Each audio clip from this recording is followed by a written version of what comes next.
Hi, I'm Mike Higton. I'm from Durham University, and this is the second of 3 videos in which I try to explain something about the Common Awards policy on generative AI. The first video was about what is generative AI, what are things like ChatGPT and Google Gemini, and what sorts of things do they do for you.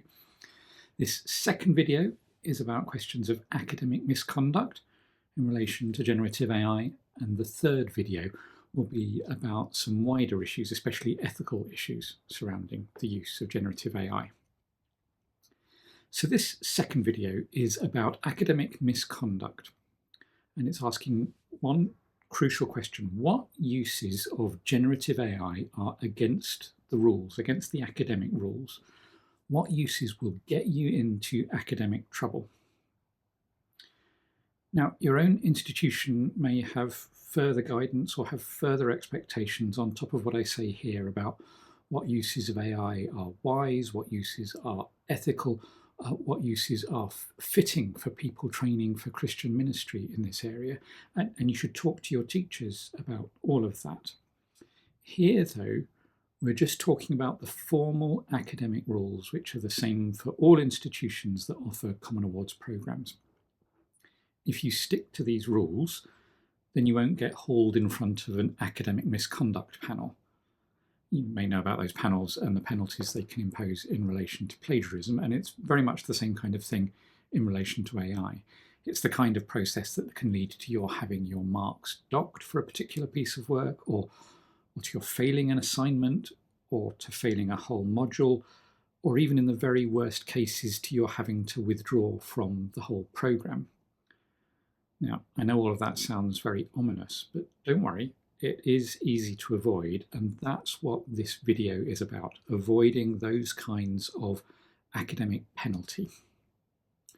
Now, you should make sure you look at the whole detailed policy, discuss it with your teachers, make sure you understand what is and isn't allowed. This video is necessarily only a quick summary, and it skips over quite a bit of the detail, but it should point you in the right direction.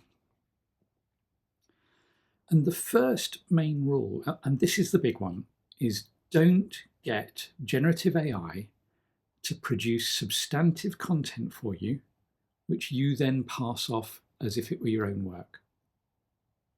So don't, for instance, get ChatGPT to write your whole essay and then pretend that you wrote it. Don't get Microsoft Copilot to write a paragraph for you and then pretend that you wrote it. Don't get Google Gemini to write a bunch of sentences for you and then pretend that you wrote them. And don't even get Grammarly, say, to draft a paragraph for you, which you then polish up a bit to make it sound more like you, and then pretend that you're the one who wrote it.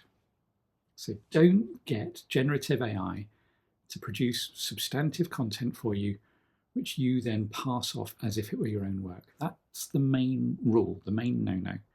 If you get caught doing that, that's what will get you into serious trouble. Now, the second main rule is if you get generative AI to assist you with your work in some other way, then to avoid academic misconduct, you need to acknowledge the assistance. So if you get an AI to suggest ideas for research, or to suggest a way of structuring your essay, or to suggest things that you might need to think about to revise your own draft work, you're not in those cases getting AI to do the work for you, but you're getting something from it to help you do the work. And that doesn't have to be academic misconduct. So you won't face formal academic penalties for that as long as you acknowledge what you've done. That means you need to be honest about what your contribution is and what help you received from elsewhere. Some of the time that will involve adding a footnote saying what help AI gave you with a particular bit of your essay or project or assignment. But it will always mean when you're filling in the AI declaration at the end of your assignment, something everyone now has to do, that you should be honest about the tools you used and about what those tools did for you. So be honest, give an acknowledgement when AI has provided you with assistance that's helped shape your work. Now, third main rule is that there are some very minor uses where you don't even need that acknowledgement in order to avoid academic misconduct. You should make sure you check the policy for details. Don't just assume that a minor use is going to be okay like this. Check the policy. But for instance, if you use an AI to check your spelling and correct your spelling, something that word processors have been doing for us for decades, you don't need to give a specific acknowledgement that you've done that. Or if an AI does minor grammatical corrections to your work, again, the sort of thing that word processors have been doing for years and years for us, you don't need to give a specific acknowledgement for that. So there are some very minor uses of AI where you don't even need the acknowledgement. If in doubt, provide an acknowledgement. And that's it. Those are the three main rules about AI and academic misconduct.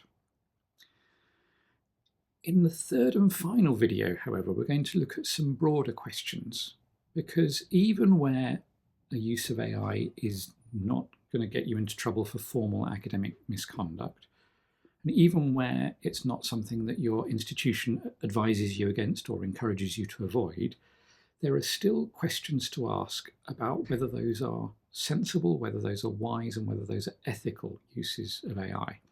We're going to explore those questions in the third and final video.